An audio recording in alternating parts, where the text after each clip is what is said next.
Hi, I'm Alice from Davies Sugarcraft and I'm going to be showing you how to make a really fun and easy Christmas cake. Throughout this tutorial I'll be using our Davies sugar paste, which comes in 1 kilogram packets in marshmallow flavour. It tastes absolutely delicious, and the reason we use this is because we've had it designed so that it works really well with moulds. So you won't have any problems getting your paste stuck in your moulds or anything like that. It'll come straight out. It's also great for covering and for modelling, so give it a go if you haven't tried it before. It's available to purchase on our website, www.daviessugarcraft.co.uk. First, I'm just colouring my sugar paste using Rainbow Dust brown gel colour. Excuse the state of my tube. Does anyone else have problems storing these? They're absolutely brilliant, but my gosh, if you don't get those lids on really tight, they don't half. Look, I've got it on my finger already. Anyway, let's get on.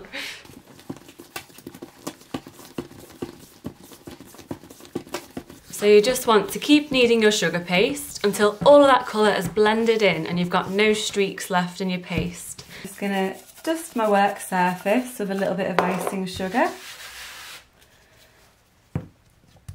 And just roll this out roughly to the size of the top of my cake.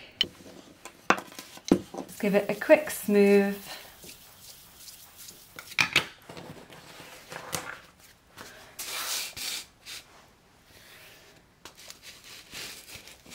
Just place on top of my cake. Just smooth again in a circular motion. And just use a palette knife or a sharp knife to just gently go around your cake and take away any excess. And then just use your palm of your hands and your fingers to gently smooth the edges. It doesn't matter too much with this cake because we're not going to be able to see the edges. But it's just good practice anyway. And then same again for the larger cake tier.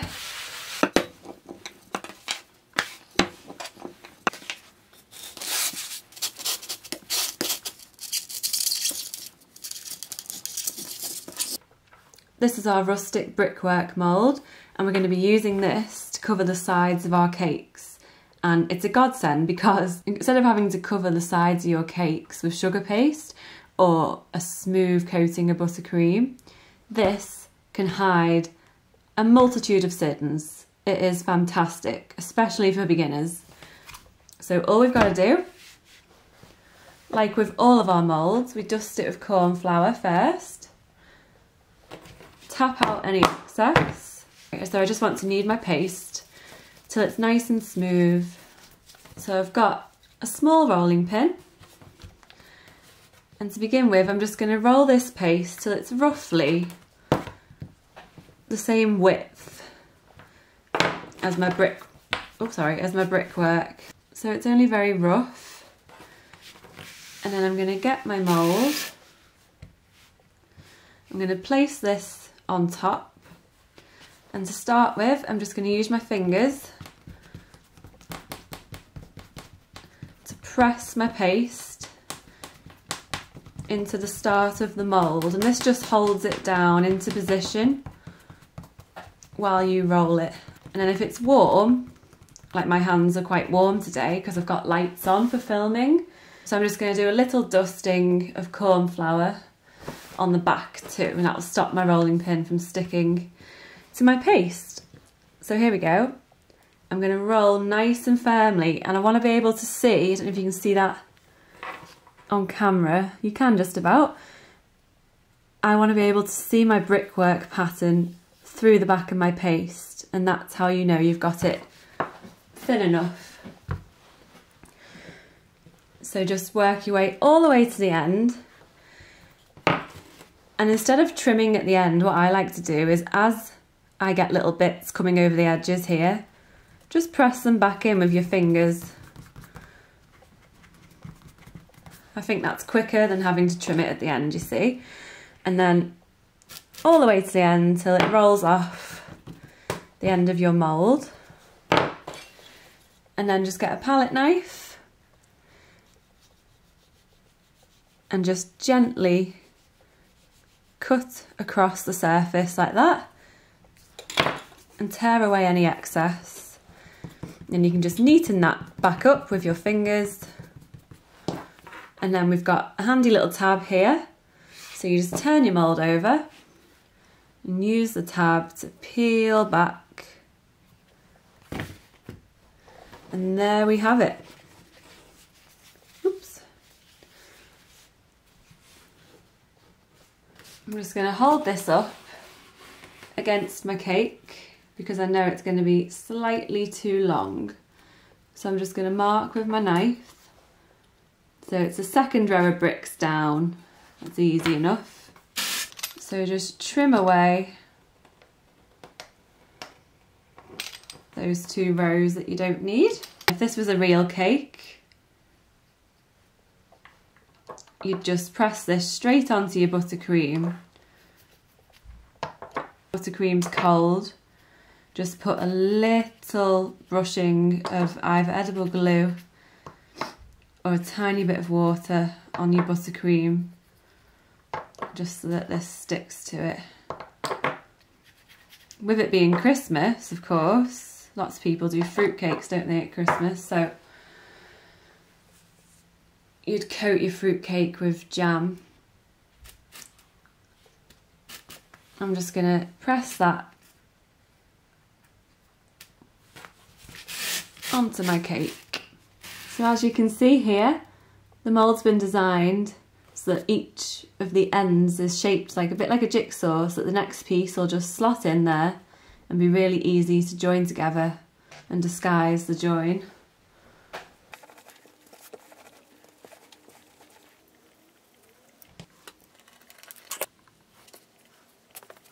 And if you have any little gaps or joins, you can just use a Dresden tool to help press your paste and guide it into position to help you disguise the joins.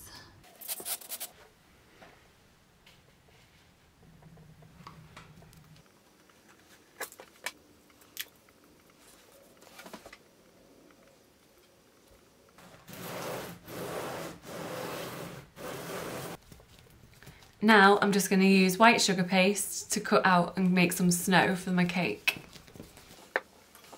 I'm just going to use a dummy that's the same size as my top tier here to help guide me. If you're using a real cake, then you can cut out a piece of baking paper to the same size as your cake and place that on top of your sugar paste and use that as a guide instead. And then I'm just going to get a cutting wheel and cut out, whoops,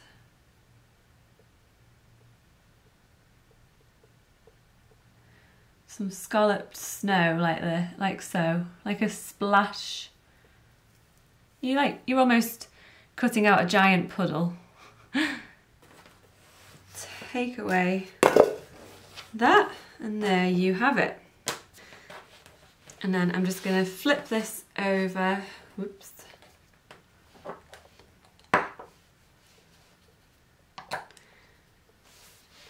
and put some glue, especially on the scalloped edges, because that's really where I want to secure it down to the sides of my cake. I'm just going to loosely place that on top, just gently smooth it with my hands and just secure those edges down. And there we have our finished covered cake. So I've just finished brushing some edible glue over all my snow on the cake so that I can sprinkle some magic sparkles on top. They're a fully edible glitter made from cornstarch and they dissolve in water. So you don't want to make your cake too wet, you just want it to be slightly tacky.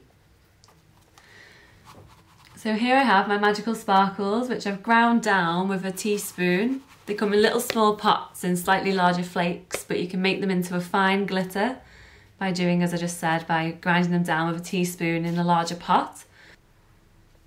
And that way you get more use out of them as well, because they last you longer. And they just look really beautiful as a fine glitter. So I'm just going to sprinkle that on top, like so. And I'm just going to tilt my cake to one side and start to get the side pieces and also the bottom tier.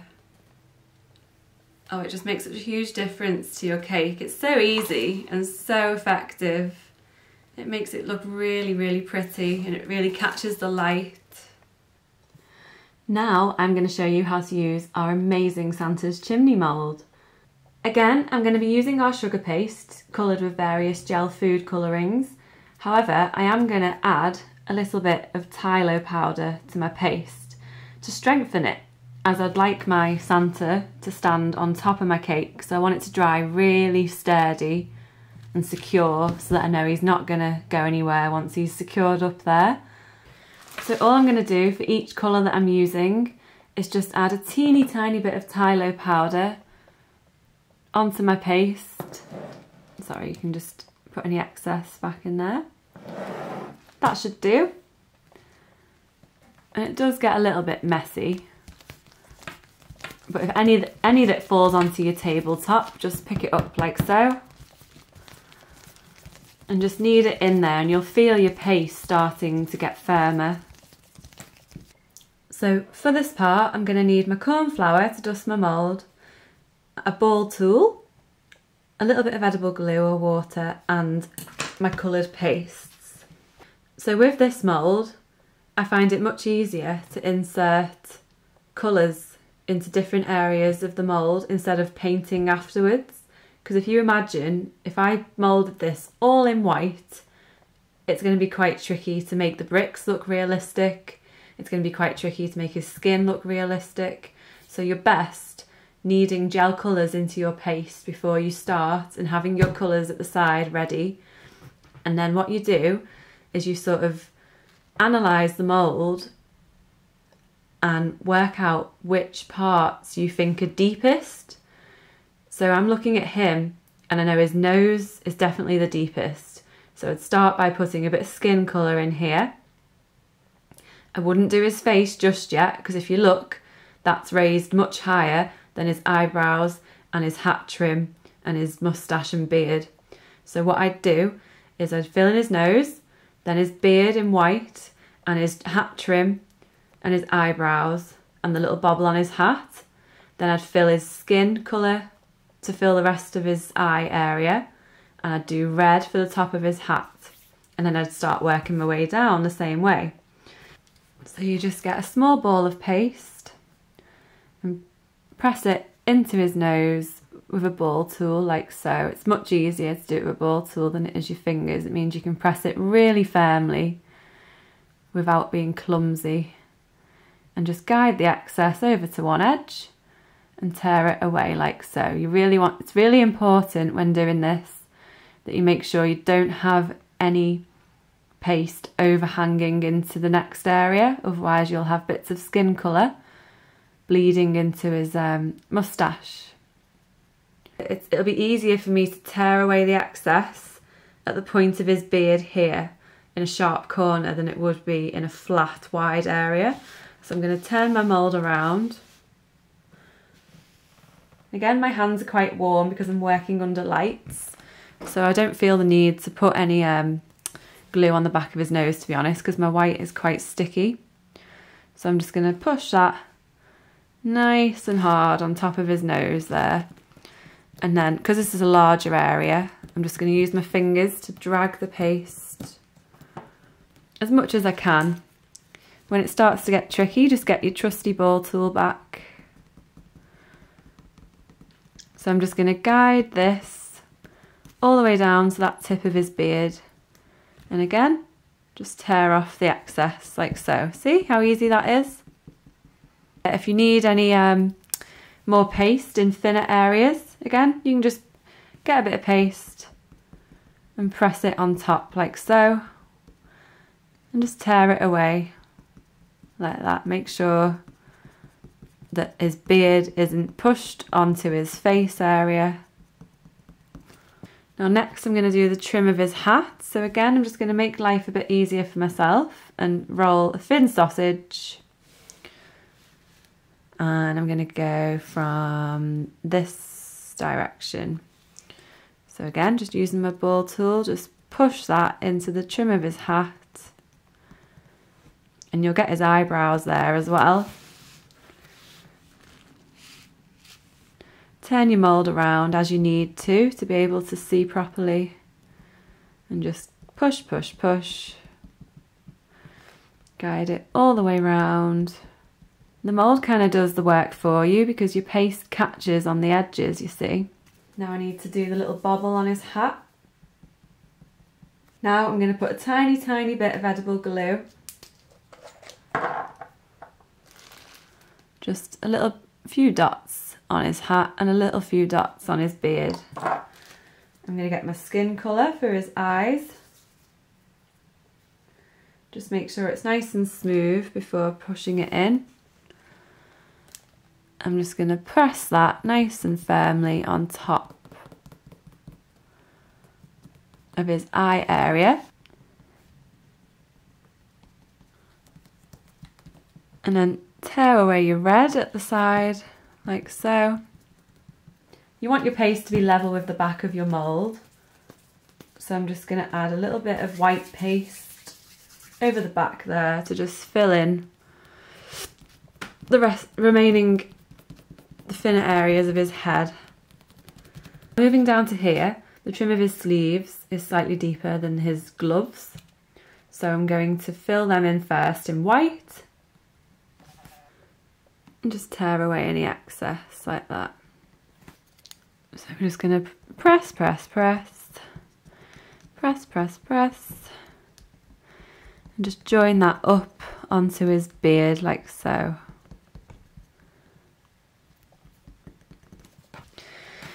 So again, the final stage, the snow on the top of the chimney is deeper than the brickwork, so I'm going to fill in the white all here, press it all over the top. Press this into the mould. Use your fingers to drag those drops of snow into the bottom like that. Working my way along. See, the detail of the mould does the work for you. You just use your fingers to make sure it's not over the edges anywhere. Like so. And then just tear it away at the edge. And then to finish, we just want a little bit of edible glue on our snow here. Press that on top, nice and firmly. And I'm going to use my rolling pin to just roll that in there. Tear away the excess at the bottom with my fingers like that. And again, if you just feel like it's a little thin in any areas, you can just press a bit more paste on top. And to be honest, I do want this to be as sturdy as possible, to be honest, because it's going to be stood on top of my cake. So obviously the thicker it is, the more sturdy it'll be. So I'm just making sure that I'm not going to have any floppy areas. Obviously, if this was being stuck to the side of the cake, you wouldn't need to do this. It's only because mine's going on top. Right, are we ready for the big reveal? So just going to turn it around using the tab at the top. Turn the mould over and peel back like so. I've somehow got a bit of bleed here with the glues. The glue has ran a bit, but don't worry because I'm going to brush these areas of snow with a little bit of edible glue. And then I'm going to get my magic sparkles again. I'm just going to sprinkle in with some magic sparkles. That'll just cover up that little smear there anyway. So you can see it's all lovely and sparkly. There we go, look at the difference that makes. Then I'm just going to use Rainbow Dust Pearl White Luster to add a little bit of shimmer to his hat and his gloves, just on the white areas. So just get a little bit in your lid like that and then just gently brush it over the cuffs on his sleeves, the bobble on his hat and the trim on his hat. Just be careful not to get it on his eyebrows. And again, just look at the difference that makes. You could fill in some details on the brick if you like. Like here's one I did earlier. You can dust the brickwork with some brown powder colour. So I'm just going to dust his cheeks using Colourpop Pastel Petal Dust in Coral. Just going to add a little bit of colour there on top of his cheeks like that. I'm going to use Rainbow Dust Snowdrift and Rainbow Dust Black Magic to paint his eyes. So I'm going to mix my powder colours with a little bit of Rejuvenator Spirit. Excuse the state of my bottle because I do use this an awful lot. You just want to put a couple of drops in there and get a thin brush. Give it a little mix. Just want to go over those eyes. And then this just really makes a difference. It brings them to life when you paint characters. Instead of leaving their eyes all black, I like to do... Oh, sorry. I like to do a large white highlight in one corner of their eye and a smaller one in the other corner. So same over here. Larger one and a smaller one. Just even them up a bit. And then once he is dry, you can secure him to the top of your cake using supports and royal icing.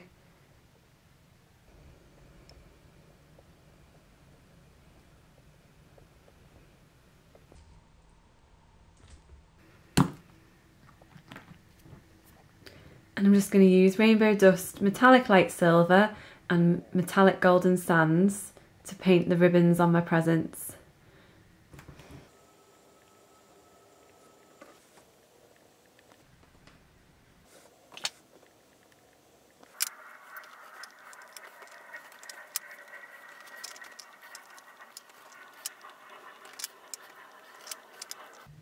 And there we have it. What do you think? A really quick and fun, easy to make Christmas cake. All the moulds are available to purchase on our website www.daviessugarcraft.co.uk. Thank you for watching. Join me next time. See you soon.